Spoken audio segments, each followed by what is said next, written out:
Okay, so ang gagawin natin is ah,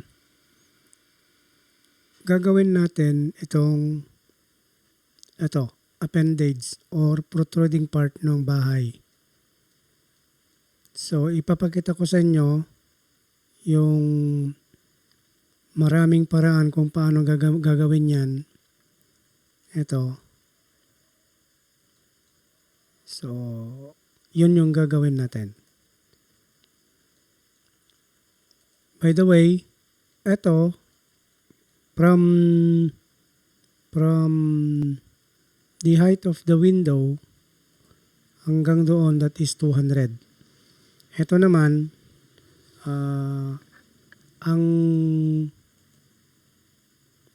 ang thickness niya or width niya is 100. Okay? So, depende yan kung gaano kahaba yung... Ito, hindi na natin lalagyan to. Then, dito, yung dalawa na yan, hindi na natin lalagyan. Yung dalawang high window dito sa may right side at saka sa may bottom or rear. Back, ano. So, meron na tayo ginawa dito. Although naka-layout na. Ang gusto ko lang ipakita sa inyo is yung mga different methods on how to construct or create the protruding part or appendage. Okay? So first and foremost, ito ang gagamitin natin dito is box. Okay? So ang haba nung ano natin is okay, kuha natin yung layer natin na concrete mold. Okay? So box yung unang gagamitin natin. So since ito yung side, ang side na yan is what we call the left side. So i-click mo yung left side doon sa coordinate. Kung doon ka sa left magko-construct ng 3D. Okay? Click mo lang dyan. Then click mo lang kung ano yung width, which is 400. Okay? So yung ginamit natin dito is box method. Okay, box. Yung susunod na gagamitin natin is press pull. Okay, so press pull natin. Then we have 400. Okay, ulitin natin kasi kanyan, ibang ano yon pag ganon. Okay, that is 400. Okay, leave it na lang na ganyan. Dito ang gagamitin natin is gagamitin natin itong polysolid. Okay, polysolid. So, click natin yung polysolid.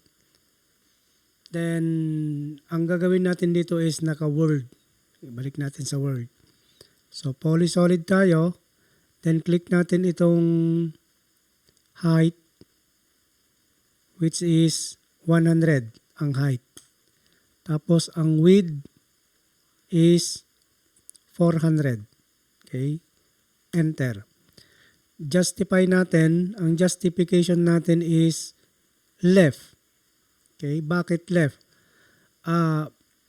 Pag ganito, yung nasa baba is left. Okay, yung nasa taas is right. Pag sa gitna naman, siyempre center na yan. Ito na yung center. Okay, explain natin. Bakit left yung ginamit natin? Kasi doon tayo sa baba magsisimulang mag-construct. So, left, right, tapos center. Okay, ulitin natin. Left, right, center. So, ang i-click natin is yung left. Then, pwede na tayong mag-construct. Okay. Click mo lang yung kung dadaanan niya. Okay, so ang ginamit natin dito na command ay polysolid. Okay. So, 3 na. So, pwede nyong gamitin kahit na ano doon yung gagamitin ninyo. So, eto yung ginamit natin kanina is box. Eto naman, press pull. Then, eto naman, polysolid. Okay, next. Ang gagamitin naman natin dito, although nakakreate na tayo ng ating model, kung saan ito yung gagamitin natin na pang sweep command. Okay? Pang sweep. So, sweep command, then select mo lang yung object, enter, then isa-select mo kung saan dadaan yung object na gusto mong i-sweep. So, click mo yan, then, yan na yon. Ang kaibahan nga lang nito, kung ano yung dadaanan niya, curve man yan or straight, susundan niya. Yun yung kaibahan ng sweep command. Okay?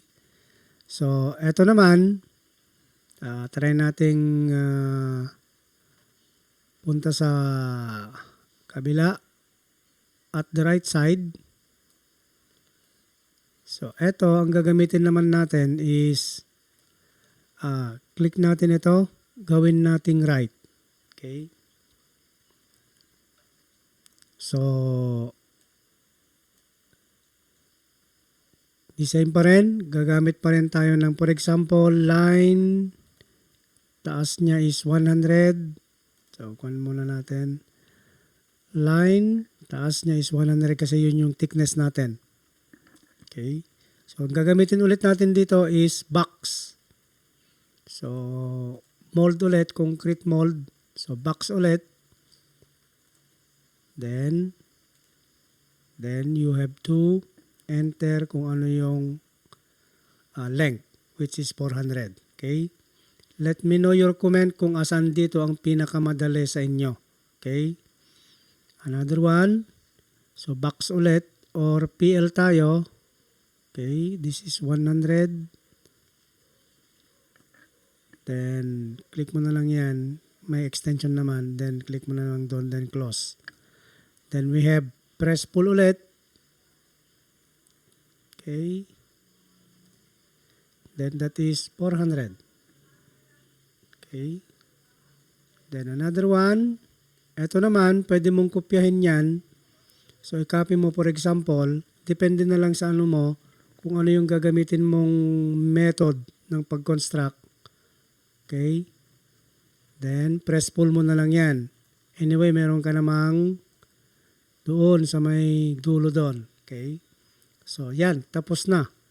So, ang mga ginamit natin dito na command ay eto, this is box, press pull, then eto naman, polysolid, then eto naman, sweep command, then another one, this is press pull ulit, then we have ano ba yung ginamit natin dito? Parang press pull ulit. Then eto, kinapila lang natin to, then press pull ulit dito para makuha yung, okay, ulitin natin.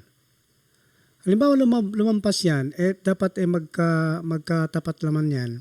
So click mo lang yung press pull, then kahit i-click mo na lang doon, magkakatapat na yan. Automatic na yan. Okay?